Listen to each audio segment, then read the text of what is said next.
Science Goes to the Movies, and look at the stories of science and how they change our culture. I'm Lisa Beth Kovetz. Today, we're going to look at the real and fictional worlds of robotic surgery.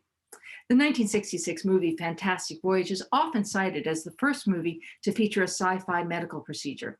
Writers Harry Kleiner, Otto Clement, and Jerome Bixby imagined a machine that could shrink doctors down to microscopic size, so they could then be injected into a patient in order to operate on a brain aneurysm from the inside, which seems like a very complicated workaround. The 1972 movie Silent Running, we see our first robotic repair on an injured human, and then came 1980 and Star Wars Episode 5, The Empire Strikes Back, and we all watched in awe as that 2-1B surgical robot worked autonomously to attach Luke Skywalker's new robotic arm.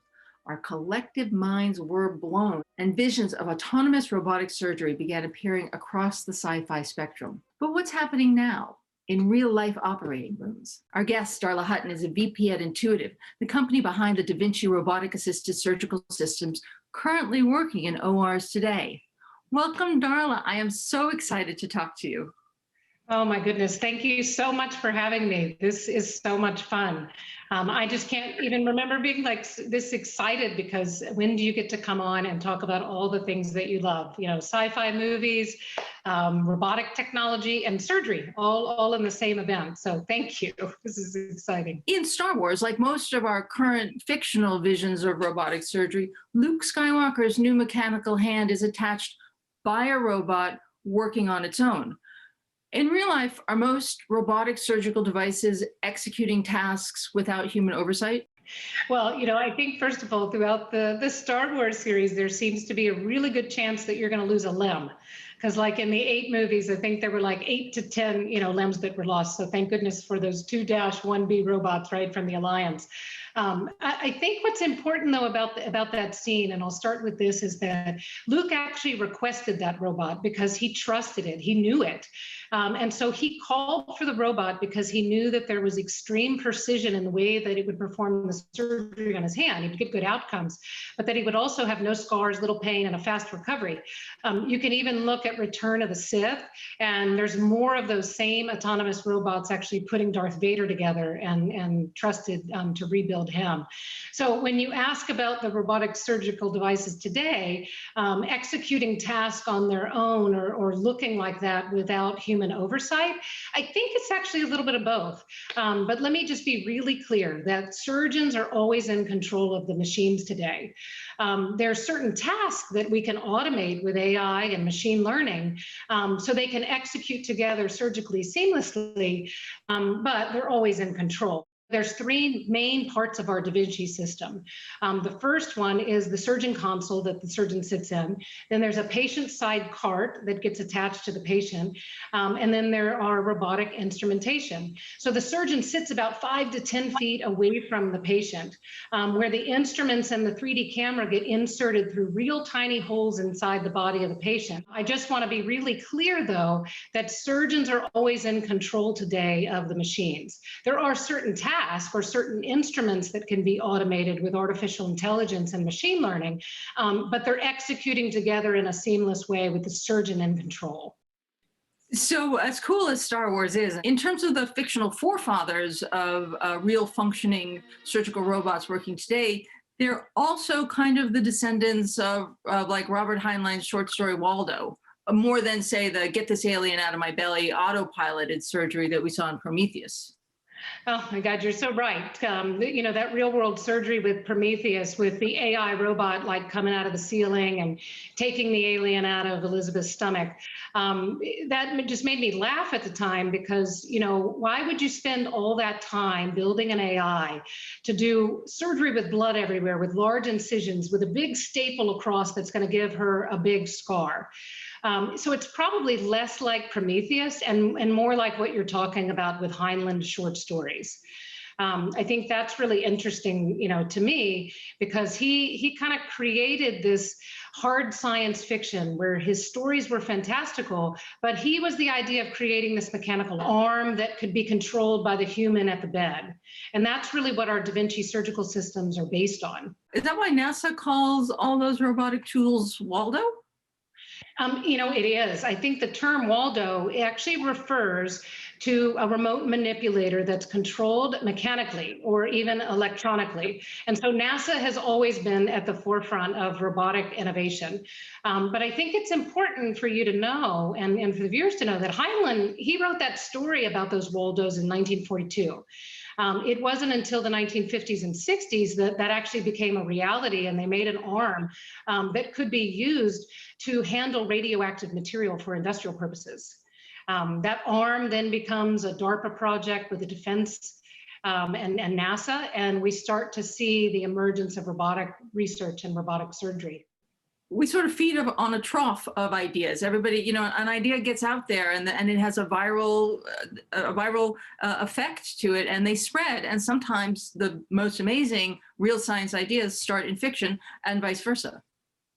Well, that's true. And I think that's what you saw here, right? Heinlein starts the idea, but then you have DARPA, who is the Defense Advanced Research Agency that started funding these telesurgery products, these telesurgery projects. Can we put robotics in space? Can we put robotics in surgery?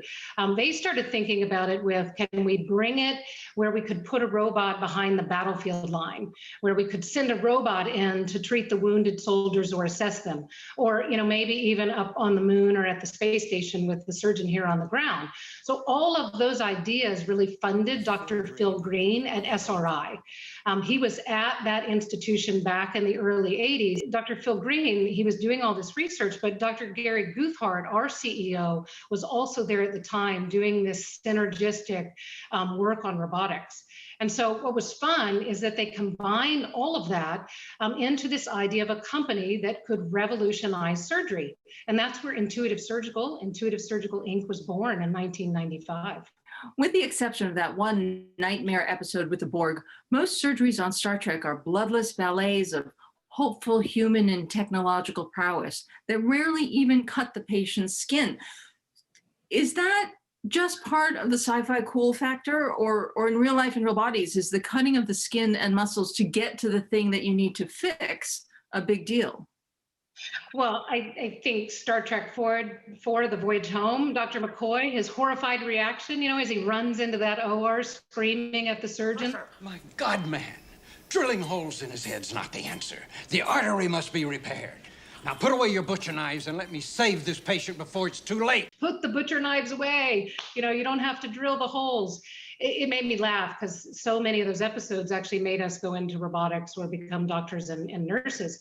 But I think it's those scenes, like Dr. McCoy was saying, that really is what it's all about. Fewer entry points, less trauma to the muscle tissues, bloodless surgery with small incisions or even no incisions, often offering better outcomes to patients with less disruption to their lives. I mean, if you think about open surgery, what he was trying to avoid, it's cutting the human body with a knife. And when you do that, it's really intense. And I think most patients would tell you that they want to avoid that at all costs. So surgery started to evolve because of that. It started with laparoscopic surgery. That was the first minimally invasive. And here we are 25 years later with Intuitive creating robotic assisted surgery, where you can go in through the skin and the muscle with 4 ports, 3 ports, 1 port, no port. And really what the beauty of is that the surgeon has all these options for the patients. So we're seeing this steady move kind of in the culture of healthcare away from large incisions to this standard of care of minimally invasive. Dr. McCoy would certainly be proud. My God, what is this, the Dark Ages? Here, you swallow that. And if you have any problems, just call me. But so if you have only tiny little holes, how is the surgeon seeing anything? Well, that's what's so critical. Our Da Vinci endoscope has this high-powered camera attached to the very, very tip of it. It's inserted into the patient, and then it's maneuvered or driven around by the surgeon inside the body. But that 3D HD magnified camera not only gives you magnified vision, but it gives you this depth perception back. So it creates this truly immersive experience, for the surgeon while they're in there. I mean, they can see inside the patient, but but they can see around things, in things. They can search for parts of the anatomy. They can navigate the tissue planes. They can identify the structures that they see while they're inside. All the while, that robot is helping them stay completely oriented to where they are. So the whole idea is that they can see through that little tiny hole. It's kind of like you give a surgeon superhuman powers, except we can give them even more superhuman powers than magnification. We can add things like Firefly, which is like fluorescence imaging. So you think like night vision goggles or infrared vision in the movies. That's what we're doing for surgeons, to find tumors, to find veins and arteries. It really, vision, seeing, that's what makes all the difference. So let's talk about what we're seeing, because of all the fictional robotic surgeries we watched researching this episode, the brain surgery scene in Ender's Game seemed to look like the most real-life version, which made sense. Gavin Hood, the film's director, reached out to Biorobotics Laboratory at UWashington and asked to borrow their Raven 2 surgical robot for the scene. But that was 2013, and technology races forward. In real life, have we moved beyond even the Ender's Game surgical robot? Well, we've moved well beyond that. I mean, absolutely. I do think it's important to say that that Raven 2 robot was really important work, and it's actually real. It's an open source research robot. The difference is it's never been cleared by the FDA to use it in the OR on animals or on humans. But I just thought it was an interesting choice by the producers, because in 2013, Intuitive had been around for quite a while by then, and our SI technology had already been used by real life surgeons to do real surgery, and it had capabilities beyond what you actually saw in that movie. I mean, you had being able to light up the anatomy with things like fluorescence, being able to fire like staplers and energy devices to cut and seal things. We also even had 2 consoles where surgeons could sit side by side, or simulation where new surgeons could train. That was 2013. So if you fast forward even just 10 years, that hardware today looks nothing like that. It's so much more integrated. And it really has to do with the fact that we have more CPU power. So we have better speed of processing, networking, cloud connectivity. And so when you put all that, you can progress the AI and the machine learning that goes into these robots. And that really is what's making us, I think, the first sort of Internet of Things of the OR. Wow. It's all moving forward together. I have to admit something. So we keep talking about this term laparoscopic, and I may have even said it before this moment right now, and I've certainly read it a lot of times and just gone right past what laparoscopic means. The Raven 2 was a laparoscopic machine, and what exactly is that, and why is what's happening now better? Okay. Well, without giving you a history lesson, I do think it's important to understand kind of the origins here, because it goes back to 1805. Philippe Berzini, he was the very first one that developed like a light conductor, or a way to look internally inside the body through this lit device. The problem was it was made of shark skin and candles and mirrors. So it took about another 100 years to get to the point where we could actually do the first laparoscopic clinical procedure in humans. That was done by a Swedish doctor named Hans Christian Jacobus. But it took another 60 or 70 years for us to digitalize surgery, for us to put that camera on the end of the laparoscope, Dr. Cameron Najat, and create the era of video-assisted or laparoscopic surgery. The problem is that there were limitations still with that technology, because you're doing surgery with straight sticks with just pinchers on the end. You don't have any wrist. And you're also doing surgery with a 2D camera, so you lose all your depth perception. So, for the viewers, it'd be like sticking something through a hole, and when you want to go up, you have to go down. When you want to go left, you have to go right. So you're learning surgery to kind of do it backwards. Very, very difficult to scale. Some got good at it. So you kind of fast forward 25 years, and that's really what robotics did, is it built on those successful foundations, small keyhole surgery, instrumentation that can be inserted into the body, but we put a computer between the surgeon and the patient. And when we did that, you got things like 3D vision, intuitive motion, and all that you really see today with robotics. it's really allowing the surgeon to have the art of surgery return to their hands, which, we're kind of back to the Heinlein story of Waldo and that very human desire to have superpowered hands. And you see it from old-timey abracadabra to the ninjutsu users of Tony Stark inspired 3D holographic schematics. We humans would like our hand gestures to result in very powerful real world action. But real hand movement is never just a hand. And for a hand to really work like a hand, you have to have a wrist and an arm. But the Da Vinci machine looks like it's all fingers. Does it have a wrist too? Yeah, well, you could say it has wrists, but I have to tell you, it also has shoulders and elbows and wrists and fingers. If you look at the patient side cart, what you'll see is that column is actually like the spine, and the robotic arms, or you just get 4 of them, are like your shoulders and your elbows, and then the instruments that get attached are like your wrist and your fingers. I think that we can't miss the fact that when you put a computer in it, you get eyes, you get a brain, you get cognition, you get synapse. And so all of that connectivity is what creates this real life kind of interaction.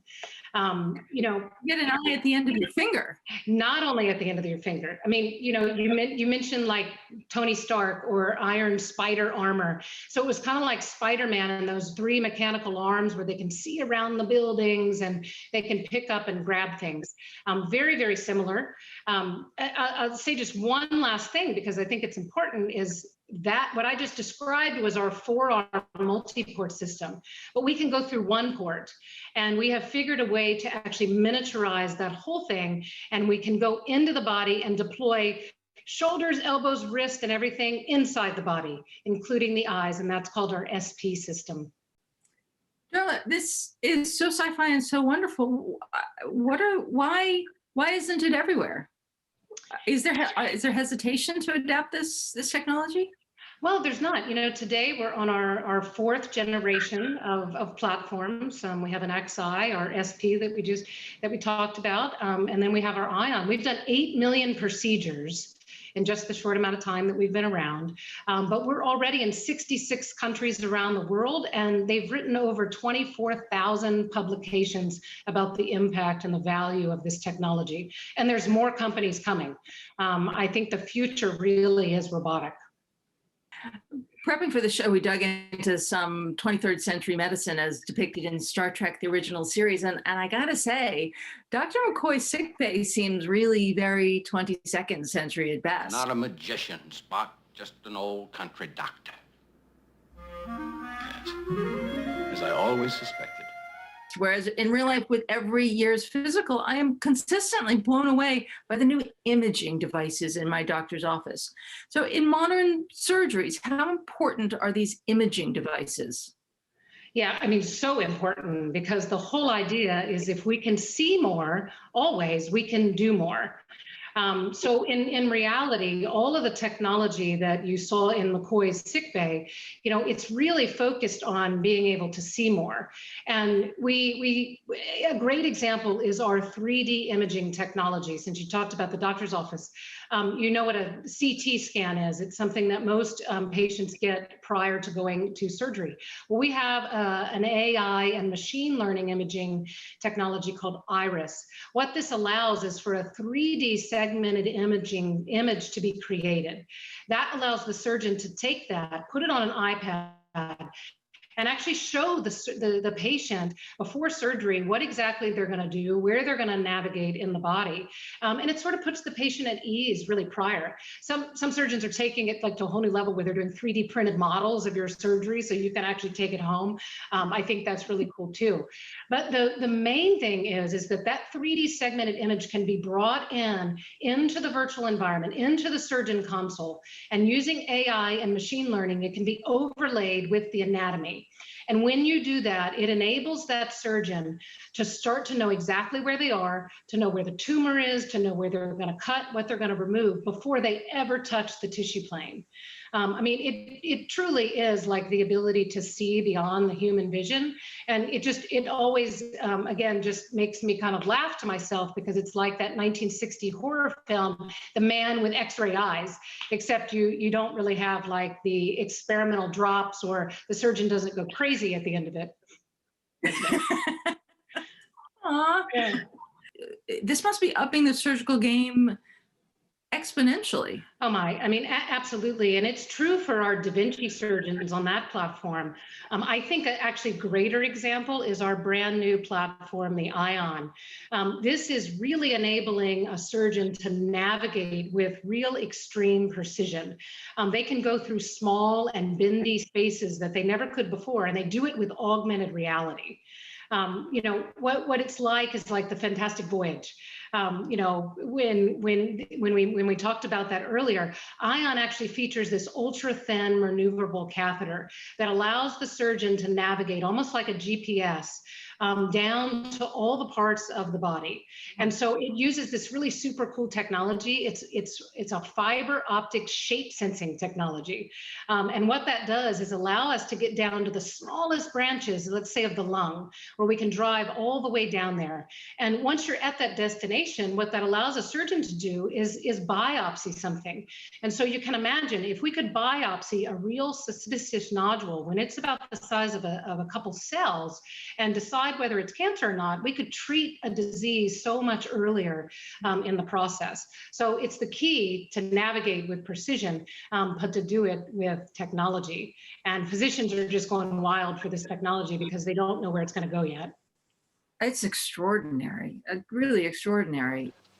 A woman has no place on a mission I of this insist kind. on taking my technician. You'll take along who I assign. Don't tell me who I'm going to work with. You know, my dad was a surgeon, and my sisters and I grew up surrounded by doctors, but I don't remember a single one of those surgeons back in the day being female. Are things changing, and do these tools we're talking about today play a part in the changing gender balance? I'm so passionate about this because I remember growing up talking to my dad too about sci-fi movies and wondering why there wasn't more Sigourney Weaver in Aliens, right? But it was the same question that I asked myself when I went into healthcare, because you just didn't see a lot of women in medicine, and certainly not a lot of women in leadership. And so I'm glad to see that, yes, today, you know, things are starting to change with all this inclusion and diversity initiatives. But we have technology companies like us, medical institutions, hospitals, surgical societies, and even STEM programs, K through 12 STEM programs. I'm on the board of Shorecrest Preparatory. They're trying to build up the pipeline of diverse talent in STEM. And why that's important for what we do in med tech and robotics is because I don't want to just have a woman doing the surgery. I want to have a female engineer. I want to have a female researcher. I want to have a female trainer or a female med tech leader or a hospital executive that's purchasing this. That's what's important for innovation, is putting that diversity around our innovation table so we can come up with the best ideas because we identify the right problems through creativity. I also remember my dad telling the story that back when he was in med school, the day the cadavers came out, the number of surgeons in his class shrunk quickly. Is medical training very different with these tools? Well, robotic technology, but also telemedicine, you know, simulation. These are creating innovation milestones in adult learning. I'm proud that Intuitive, I think, is leading in this space also because we're spending a lot of time thinking about how do you train surgeons, how do you train care teams, you know, very differently. And I could spend a whole episode talking about this, so don't worry, I won't. Here's what I'll tell you. We're using AR and VR to train teams and to troubleshoot.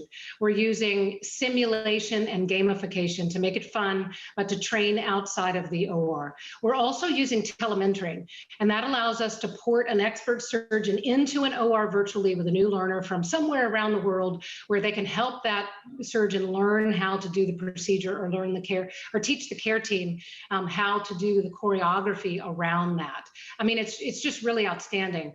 But you talked about cadavers, and we're also doing some really collaborative work on creating alternative tissue models, simulated tissue models, so we don't have to use cadavers or animal animals anymore. I think it's really kind of like sci-fi, right? We do Ender's Game, but what about Ready Player One or Hunger Games or even The Last Starfighter? I mean, these movies predicted that we would be training in simulated environments, and today we're doing it in reality. How did you get into this business? Certainly not because I planned it. Maybe like you with this. Isn't that how it always happens? You know, my career journey, I think, has been a lot about the early lessons that my mom and dad actually taught me. Find your passion, be curious, ask a lot of questions, don't be afraid, run towards fear. And when you finally pick a path, you know, you have to be persistent and you have to learn perseverance. So I was really lucky, I think, that I had some female family members that I watched have all of those skill sets. My mom, also my cousin Arlene Hutton, who went off to New York as a single woman and became a playwright. I went into robotics. But it wasn't always easy because I left clinical practice after just 2 years and took this like terrifying leap into medtech. I think so many people find that terrifying because you spend all this time training to be at the patient side. And so it was just important, I think, to have male mentors along the way that sort of helped me understand that my healthcare, my nursing background, instead of just treating one patient at the bedside, I could really have this kind of larger impact if I could strategically help hospitals scale robotic surgery. You know, I look back after 14 years at Intuitive, and I think about all the lives around the world that we have been able to impact with our technology. And I truly just get excited because robots and humans, like working together side by side, we're making an impact on this planet. And my kids tell me all the time that maybe it'll be another planet in their lifetime. Unfortunately, we are out of time. So much. You have to come back. You have to come back. You have to tell us about the AR and the VR. And if there's a med school movie out, you are our girl. Would love to see you again. Thank you so much for taking the time to talk to us. Oh, thank you for having me.